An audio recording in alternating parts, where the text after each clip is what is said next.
Sa presyo nito guys, sobrang sulit na dahil meron kang 4-story townhouse and meron kang 2-car garage, tapos high ceiling tayo and may mezzanine. Tara! Meron kang open space layout para sa inyong main living space. Maliwalas na kitchen. Meron kang dalawang master bedroom. Okay guys, so let's start the house tour number 75. Tara!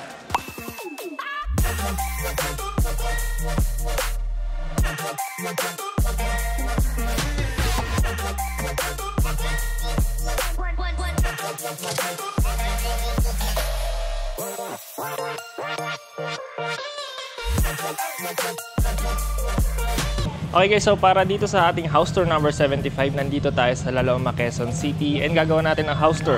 Itong 4-story townhouse dito sa likod ko. So meron tayo dito 3 units. Okay, so mapapansin nyo rin, elevated yung garahe natin dito sa ating street level. Also, flood-free yung area natin dito. So walang kaba tayo dito sa baha. Okay, tara.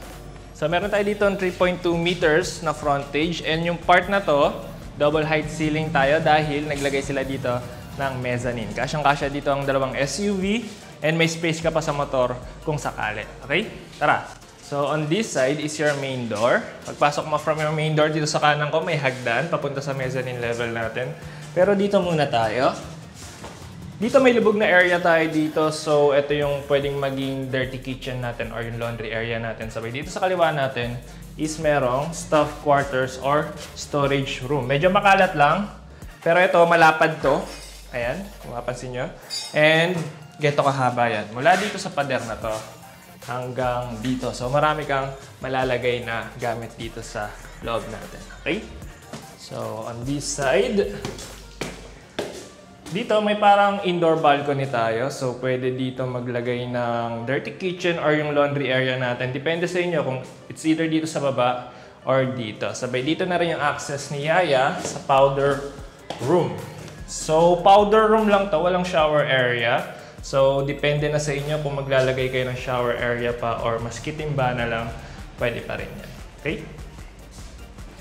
Sa kabilang side naman, so may fluted wall panel tayo on this side, sabay solid wood planks na yung ginamit dito sa staircase natin. May hidden door dito.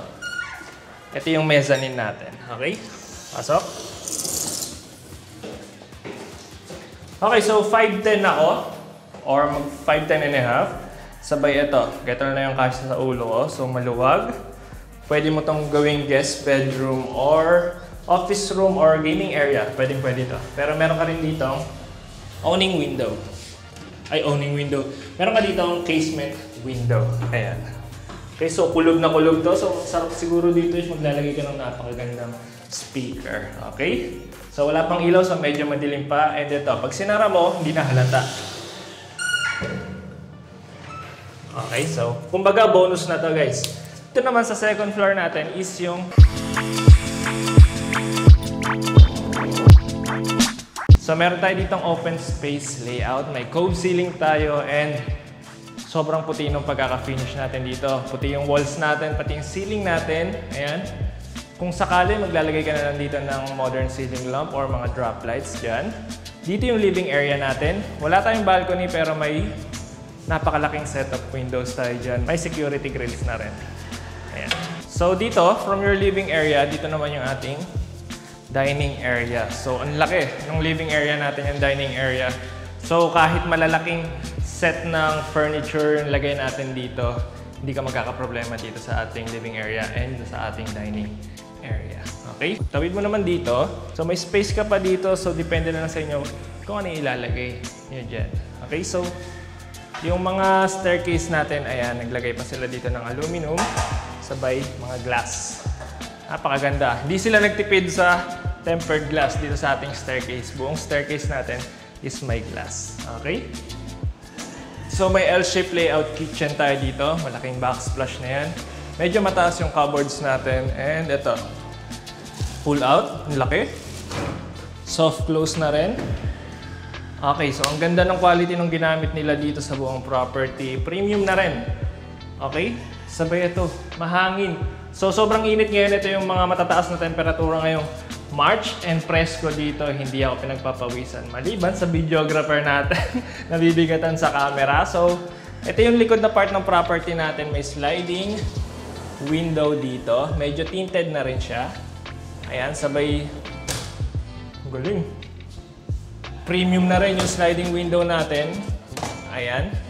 Okay, sabay dito sa likod is merong powder room. Pero ngayon, naging stock room lang muna. Medyo makalat pa. Okay? Dito yung inyong magiging sink.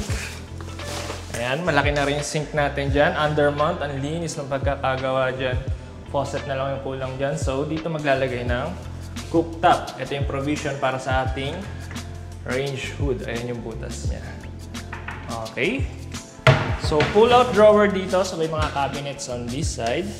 Cabinets na rin dito. And on this side. Sabay yung location ng fridge natin is dito. So, dual door na fridge is pwede dito. Okay. So, ito lang yung sa ating main living space. Akyat na tayo sa ating third floor. Meron pa tayo doon 2 bedrooms. Sabay may 4th floor pa tayo. Meron pa doon additional 2 bedrooms. So, okay, let's go.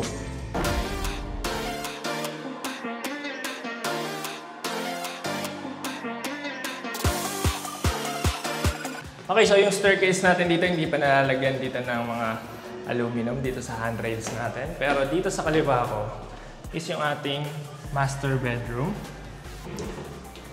Okay, so ang lapad ng master bedroom natin. Maski king size bed ka siya dito. Ayan, sabay may easy access switch na rin tayo dito sa bedside natin. Dami na rin natin dyang outlet, sabay dito yung media wall natin. Sabay dito sa buong property natin, ayan, naglagay na rin sila dito ng board. Okay, sabay yung flooring natin is wood-like tile finish. Sabay napakalaking balcony and almost floor to ceiling na sliding door. So powder coated yan, mabigat. So medyo soundproof na rin to. Okay, so ito. Dalawa yan. So malaki yung nabubuksan dito. 3 panel. Yung sliding door natin dito. So malaki yung bukas niya. Okay, sabay dito na rin yung fire escape natin. And this is your view from your balcony. So townhouse rin yung harap natin. Sabay ito, napakalaki rin na rin nung street natin. So maluwag. Sabay flood free pa, guys.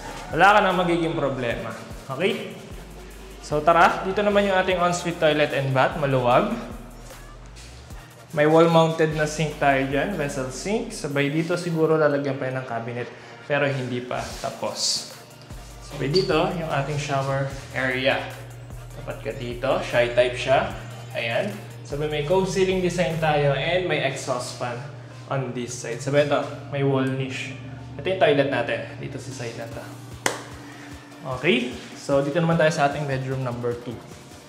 Yung 3rd floor natin tsaka 4th floor is iisa lang yung design. So, may 2 master bedroom, sabay may 2 ganito kalaking bedroom. So, yung size nito is saktong-sakto lang. Ayan, parang sampalok na bedroom. Yung sampalok Manila bedrooms natin. Ganito lang kalalaki. Medyo mas malaki lang to. So, dito yung spot ng ating kama, sabay if ever. Siguro dito yung magiging spot ng inyong built-in wardrobe. Sabay, meron ka na rin dito ang sariling ensuite toilet and bath. So, hindi pa nalalagay yung toilet natin, pero meron tayo dito wall-mounted sink. And dito yung shower area natin. Meron tayo dito shadow gaps. And then, may owning window tayo on this side. Ayan, sobrang hangin. So, yung hangin natin is nanggagaling dun sa likod. Sobrang lakas ng hangin natin and presko. Okay. Next up, doon na tayo sa ating 4th floor. Pero ito yung staircase natin, papakit doon sa 4th floor.